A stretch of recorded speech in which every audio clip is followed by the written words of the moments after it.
We and our kids are bombarded by media all the time. And how do we put a healthy container around it? I turned to Laura Kastner, an adolescent psychologist and author of many books, for her insights. She has some great strategies for how we can help youth handle their media intake.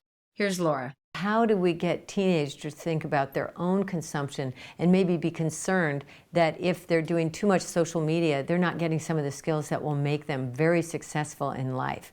Learning to have conversations, handle power, be a leader, be a follower, use other people's ideas in your project, be pleasant so people want to work with you on a project. It just makes sense that they would want these skills in the real world as well as skills in the media world. One of the ways I do it is talk to teenagers about what they want to be, cool or be a winner.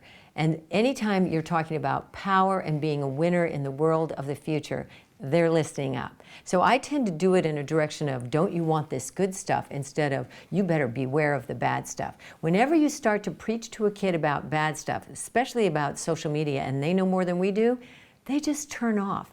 But if you start to talk about what we know about, which is success in the college world, or in the get the research study internship, or get the job, and what they need at Google, they listen up. And we know more about that than they do in terms of interpersonal world stuff. So I find that works better than the preaching.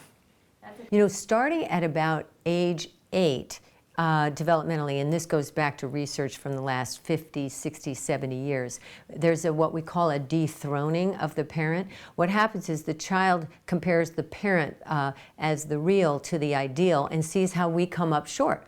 We're often inconsistent, we're often hypocritical, we often don't know everything, and as they figure out that we don't know everything, it allows them to be bigger as we become smaller. So there really is a method to the madness, and this really becomes acute at about age 12 or 13, because they develop more cognitive skills to be able to see the fine tuning of how we come up with a lot of lapses compared to the ideal.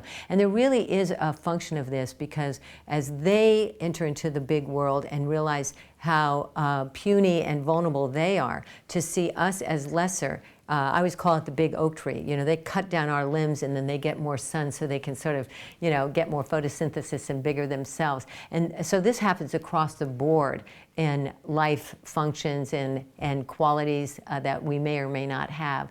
And so when we come off like we know the dangers of social media and they don't, it's just one more area that we don't know what we're talking about. And that helps them feel enhanced, and it makes parents endlessly frustrating, because we do know more than they do in certain ways. The problem is, I always start with my little slogan, we might be right, but are we effective? And sometimes if we watch the child's face, we know they're not listening. And so what, we're right. If it's not working, stop and try a different approach. Thank you for watching this video. We publish new videos every week, so if you enjoy this sort of content, please like and subscribe to the channel.